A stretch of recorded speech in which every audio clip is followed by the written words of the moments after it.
iniciar, permítame silenciar los micrófonos y empezar, como siempre, rogando a nuestro Dios que nos asista en esta intención que tenemos como varones, de apartar un tiempo los miércoles, los viernes y ayudarnos. Y quisiera recordarles que este espacio nació como una necesidad.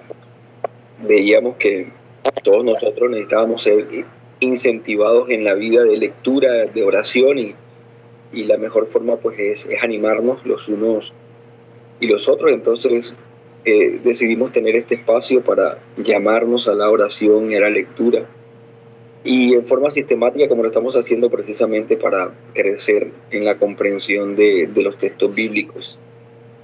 Vamos a orar inicialmente entonces. Amado Dios, Señor, hemos dejado la cama y nos llena de alegría el saber que también hoy sostienes nuestra alma, nuestro cuerpo, nuestra esperanza, nuestro anhelo. Todo, Señor, lo que es nuestro ser descansa en ti. El día de ayer, Señor, después de evaluar nuestras acciones, tuvimos que pedir perdón, Señor, porque no alcanzamos. Siempre la meta de la santidad se aleja un poco de nosotros a pesar de toda la diligencia que ponemos en nuestros pasos. Señor, pero te agradecemos por esta nueva oportunidad que nos das. Sabemos que hoy habrán retos para nuestra vida de piedad. Por eso te pedimos que asistas nuestra vida, que asistas nuestra intención, nuestro corazón, que nos ayudes, que permitas que seamos diligentes en nuestros compromisos. Que hagamos, Señor, nuestras tareas, aquellas que redundan para este mundo, pero que no olvidemos el compromiso que debemos tener con nuestra alma, alimentarla, meditar, Señor, en tu palabra, servirte, adorarte, y todo lo que debemos hacer, Señor, que es para provecho nuestro. No permita, Señor, que los afanes de este día de alguna manera nos alejen de ese propósito de vivir para ti y para tu gloria. Que podamos, aún cuando estemos con una mano cumpliendo con nuestros deberes, con la otra, Señor, siempre tengamos esa cercanía con tu palabra. Que estés cerca de nosotros, Señor, de nuestro corazón y de nuestras intenciones. Gracias te damos, Dios, por cada varón aquí presente, y te pedimos que nos asistas, oh Dios, en tu palabra y en la comprensión de ella, en Cristo Jesús. Amén y amén. Mis hermanos, estamos estudiando el libro que describe esa salida del pueblo de Israel, la liberación de la esclavitud egipcia, su paso a la libertad, el libro de Éxodo. Y podemos decir que los pasos que ha dado el pueblo de Israel son pasos interesantes. Nosotros debemos recordar que esa salida de la esclavitud fue con portentos. De alguna manera Dios empieza a tratar con el pueblo de Israel, empezando por aquí, con que la mente de ellos debía ser animada a recordar que si bien Dios guardó silencio durante 400 años, eso no quiere decir que Dios no fuera poderoso. Él podía liberarlos en el momento que Él quisiera, pero Él había prometido que iban a pasar 400 años de esclavitud, y Él es fiel a su palabra. Así que los portentos, los milagros daban fe de cómo este Dios es un Dios glorioso. Una salida maravillosa de la esclavitud.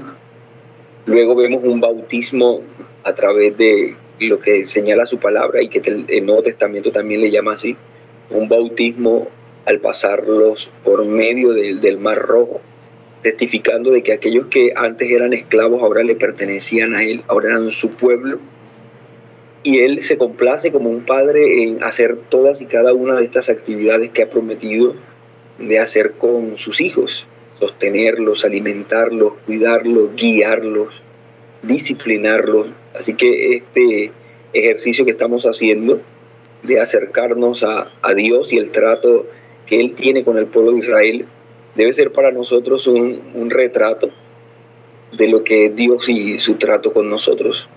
Debemos vernos todo el tiempo en la torpeza, en la necedad del pueblo de Israel, y no debemos dudar de que Dios va a extender su mano tanto para consolarnos cuando sea necesario, sostenernos también, pero también para disciplinarnos, hacer lo que tiene que hacer un padre.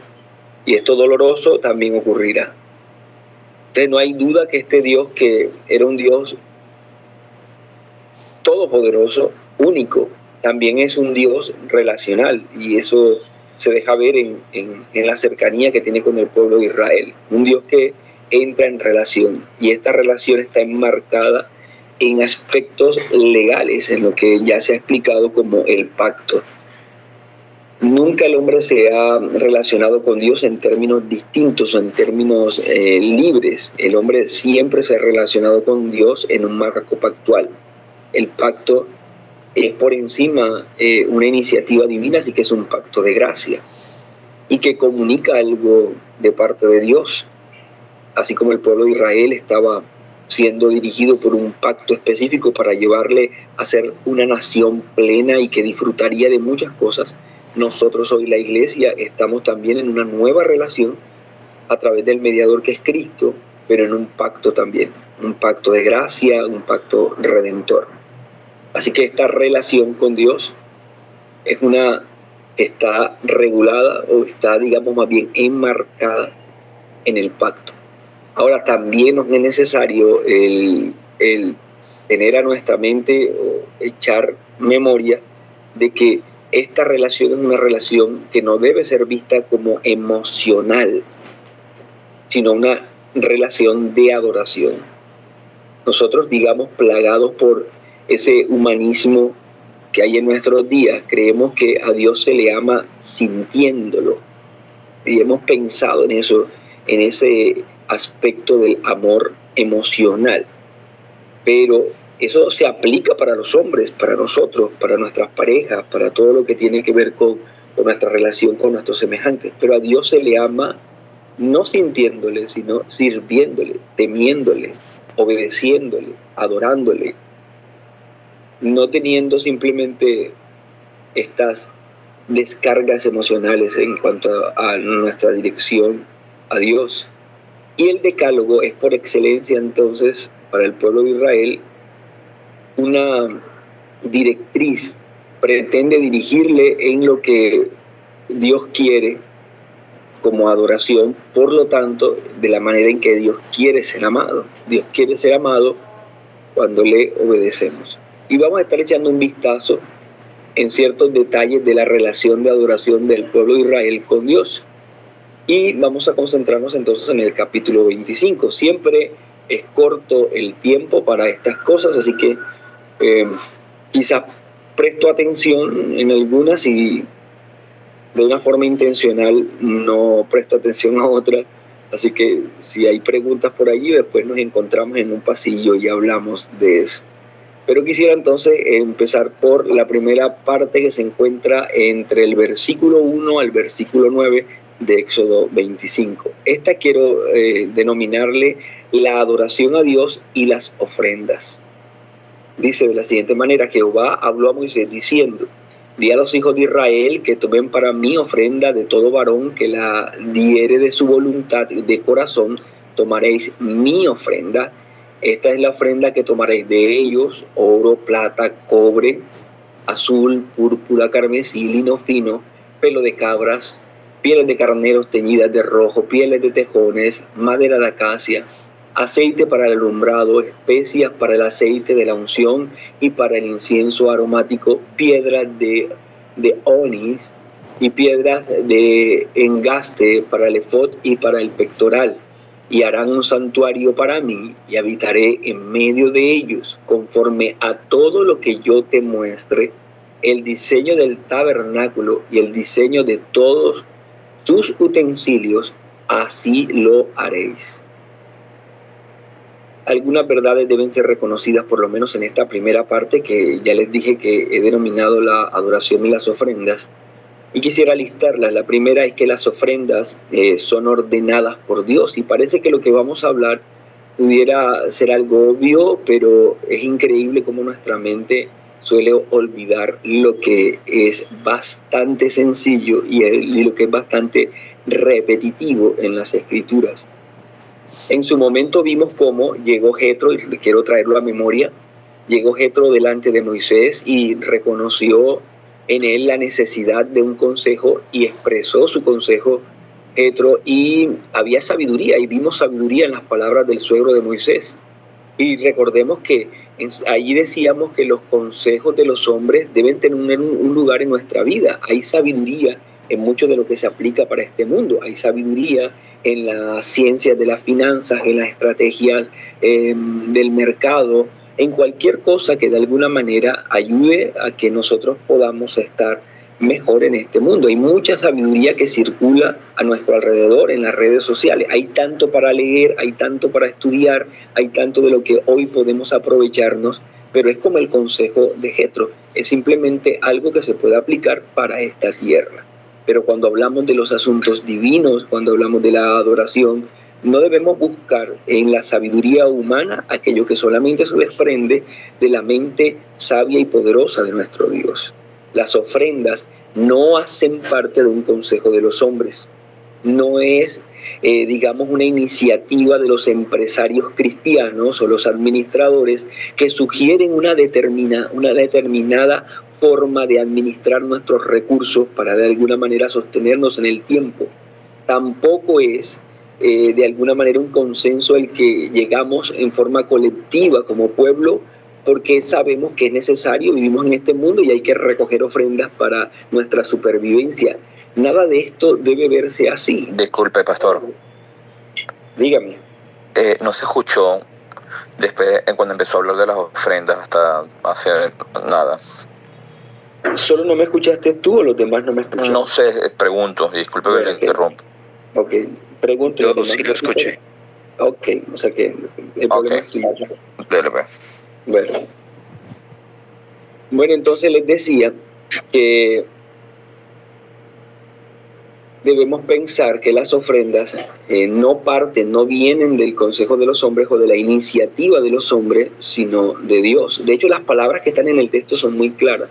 Jehová habló Moisés diciendo: di a los hijos de Israel. Para Dios las ofrendas dadas por los hombres son importantes, pero permítame añadir algo, no son necesarias. No porque Él las necesite, sino porque son actos de adoración que Él mismo ha determinado para los hombres. Y esto debería llevarnos a nosotros a tener una correcta perspectiva de las ofrendas. No son simplemente medios para alcanzar fines, no se trata de la manera correcta en la que sobrevivimos, no es como administramos nuestra casa, como administramos nuestras tiendas, como administramos nuestros quehaceres. Las ofrendas no guardan esa relación, no son iguales a todo lo que nosotros administramos en este mundo.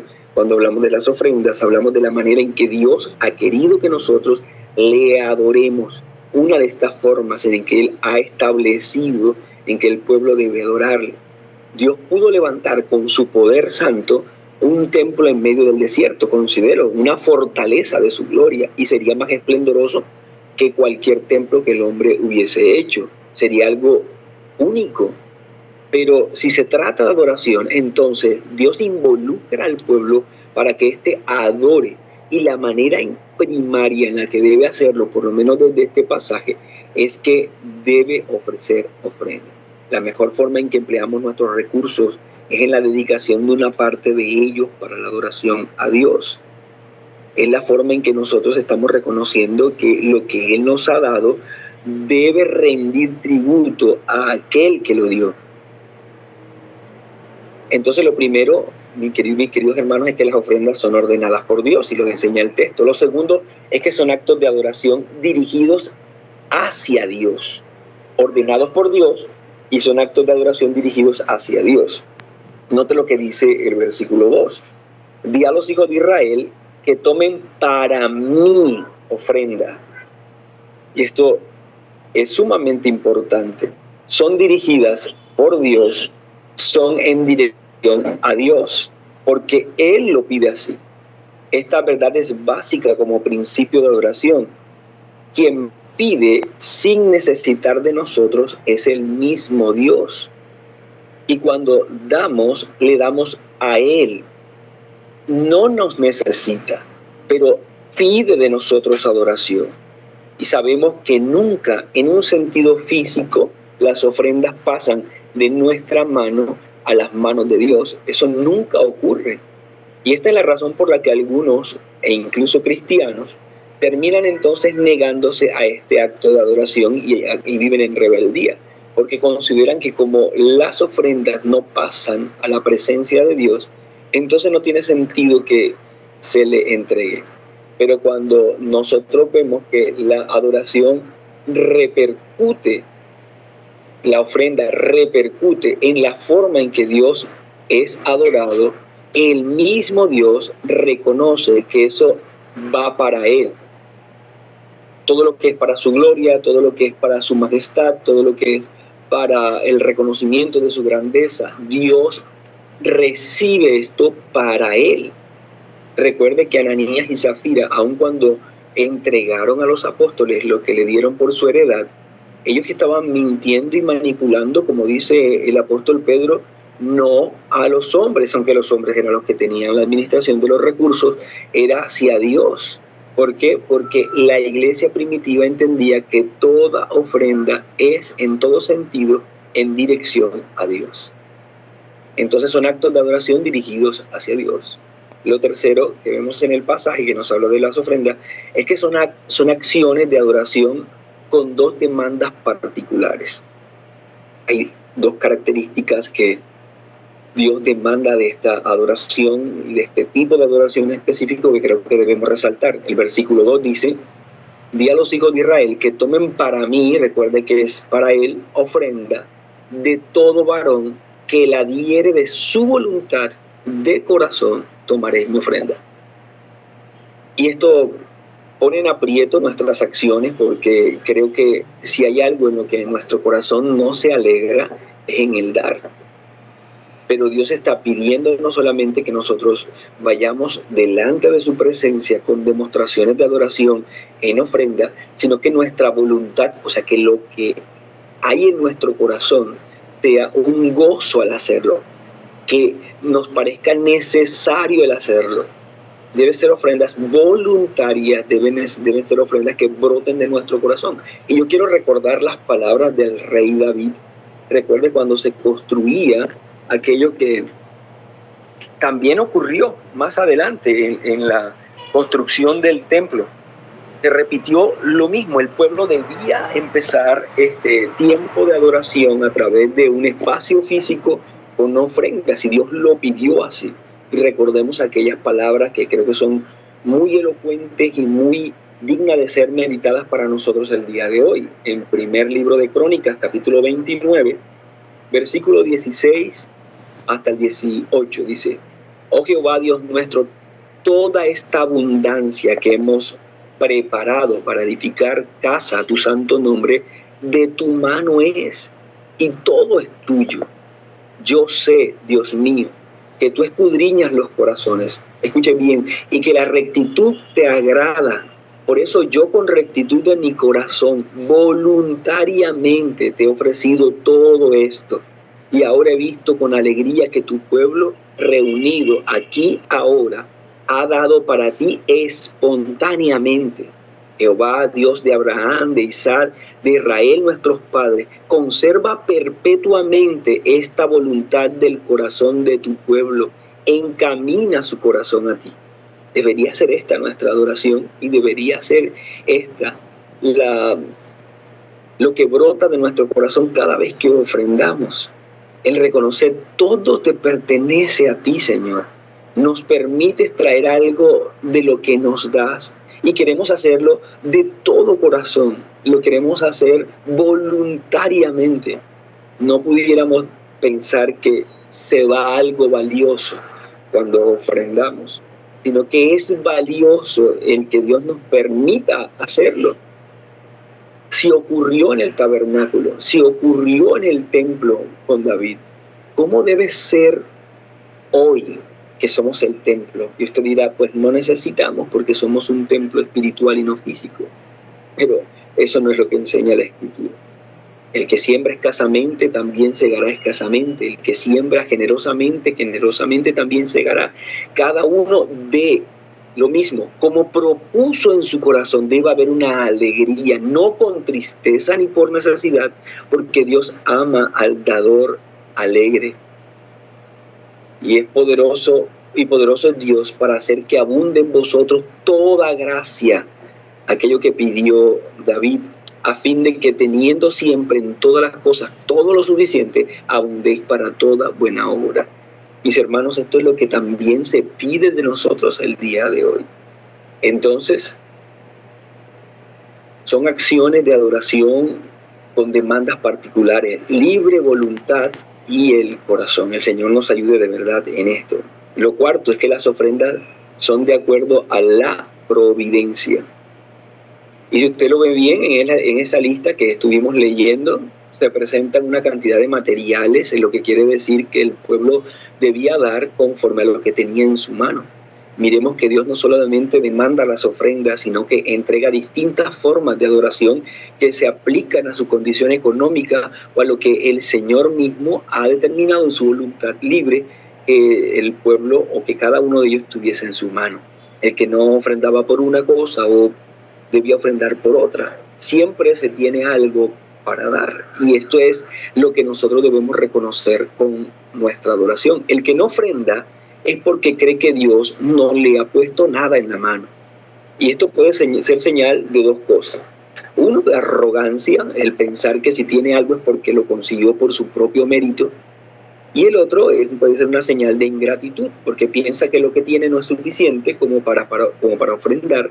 Lo que tiene no alcanza, por lo tanto, está negando que Dios ha sido bueno y que Dios le debe tratar de una manera distinta a lo que está recibiendo el día de hoy. Así que siempre que no ofrendamos estamos cayendo en uno de estos dos extremos. O nos creemos suficientes para lograr nosotros mismos lo que tenemos, o que Dios es mezquino, indescuidado, y por eso no ofrendamos. Cada uno conforme ha prosperado, dice el apóstol. Las ofrendas siempre han sido voluntarias y providenciales, y algunos podrán dar una moneda, como aquella mujer, y ser muy, muy dadivosos con esa moneda, ser abundantes con dar una moneda. Otros podrán dar millones y estar siendo mezquinos e ingratos porque solo están dando de lo que les sobra. De manera que la ofrenda deben ser de acuerdo a nuestra posición providencial. Lo quinto es que la adoración de las ofrendas es la que construye el lugar en el que nos acercamos a Dios como pueblo. Note que después de describir todo esto, el versículo 8, hay una afirmación del Señor, dice, y harán un santuario, con lo que reciben, harán un santuario para mí y habitaré en medio de ellos.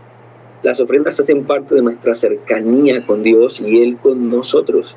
Israel vería un lugar físico con sus ofrendas, que con cada uno de ellos, con cada varón que va a traer su ofrenda, ellos iban a ver un lugar físico. Ahora noten, una adoración espiritual, pero que estaría representada por un lugar físico. Hoy nosotros somos templos, en verdad. Hoy somos piedras vivas. Y nuevamente, alguno en una forma errada puede decir, no es necesario entonces ofrendar. Pero eso no quiere decir que no sea importante un lugar físico. De hecho, estas piedras vivas están dispersas toda la semana. Y el domingo se unen en un lugar que cuando estas piedras están juntas, se convierte en el templo de Dios. Lo que damos entonces debe materializarse para garantizar ese lugar en el que nos reunimos para adorar al Señor. Y sabemos que la adoración no son las cuatro paredes, pero es nuestro deber usar nuestras ofrendas para que existan esas cuatro paredes en las que adoramos al Señor. Es nuestro deber. Materializa nuestra intención, nuestro deseo de adorar al Señor. Y por último, en cuanto a las ofrendas y la adoración, es que la correcta adoración a través de las ofrendas siempre debe ir en dirección a su palabra. Note que termina el Señor diciendo, conforme a todo lo que yo te muestre, el diseño del tabernáculo y el diseño de sus utensilios, así lo haréis. Mis hermanos, nada en la adoración debe ser por iniciativa nuestra, sino en apego a las santas escrituras. Damos no porque entendemos o creemos que es importante, damos porque Dios pide que nosotros le adoremos de esta manera. Lo empleamos no en lo que nosotros nos parezca determinante, no, sino para aquello que Dios ha dicho que debe emplearse. La manera precisa en que Dios ha dicho que se debe destinar esos recursos de ofrenda.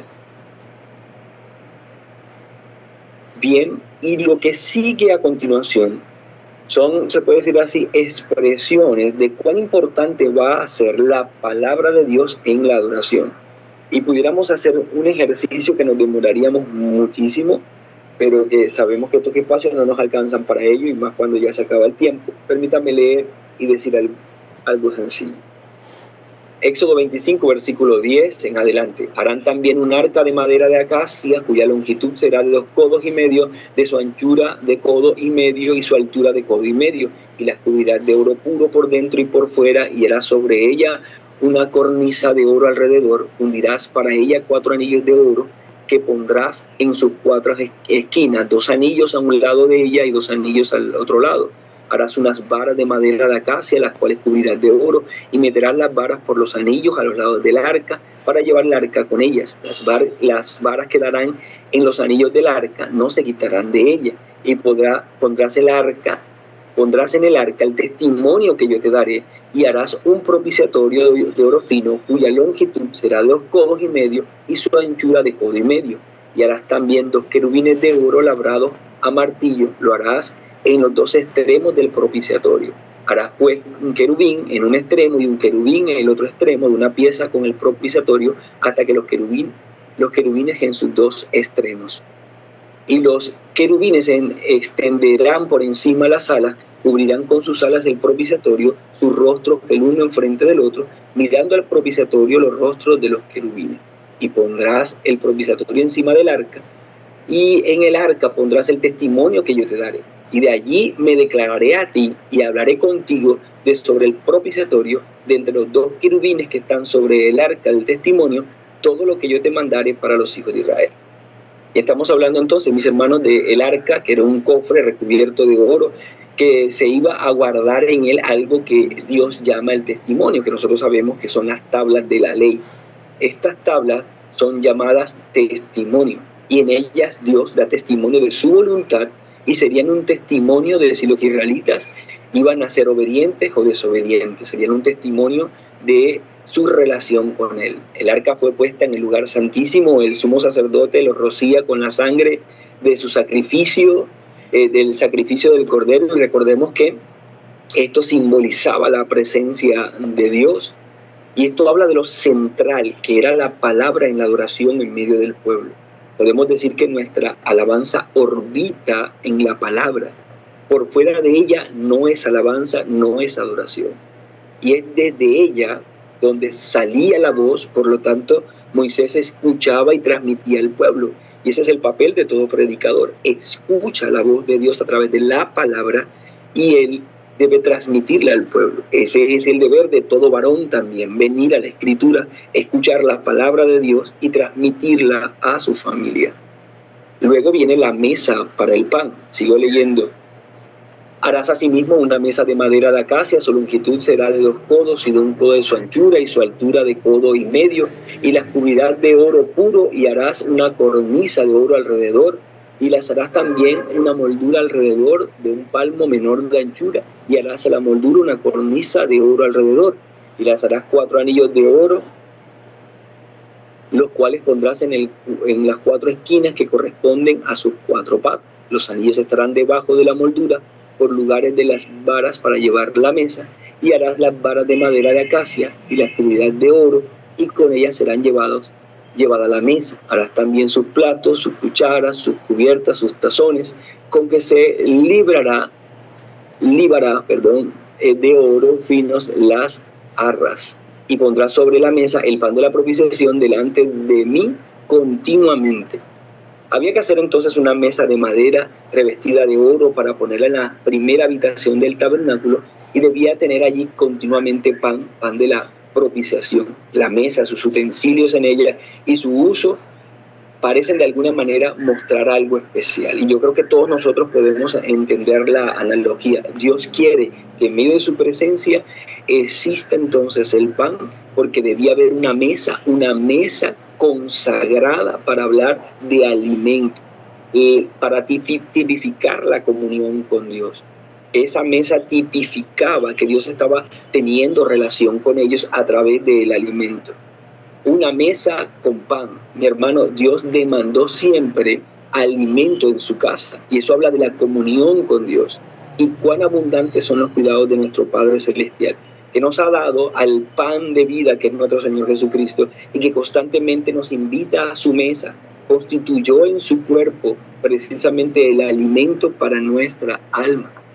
Y terminemos entonces con esta última porción. Dice: harás además un candelero de oro labrado a martillo. Será el candelero, su pie, su caña, sus copas, sus manzanas y sus flores serán de lo mismo. Y saldrán 7 brazos de sus lados, 3 brazos del candelero a un lado y 3 brazos al otro lado. 3 copas en forma de flor de almendro en un brazo, manzana y una flor, y 3 copas en forma de flor de almendro en otro brazo, una manzana y una flor. Así los 6 brazos que salen del candelero. Y en la caña central del candelero 4 copas en forma de flor de almendro, sus manzanas y sus flores. Habrá una manzana debajo de 2 brazos del mismo, otra manzana debajo de los otros 2 brazos del mismo, y otra manzana debajo de los otros brazos del mismo. Así para los 6 brazos que salen del candelero. Sus manzanas y sus brazos serán de una pieza, todo ello una pieza labrada a martillo de oro puro. Y haréis 7 lamparillas, las cuales encenderás para que alumbre hacia adelante. También sus despabiladeras y sus platillos de oro puro. De un talento de oro fino lo harás con todos estos utensilios. Mira y haz conforme al modelo que te ha sido mostrado en el monte. El candelero entonces representa lo que hemos estado hablando. La luz de la palabra para dirigir la adoración. La obediencia del pueblo. Aquello que traería entonces al pueblo dirección y consuelo. La iglesia se mueve en un mundo oscuro y a nosotros se nos ha llamado a que veamos la palabra como aquella que alumbra en el lugar oscuro.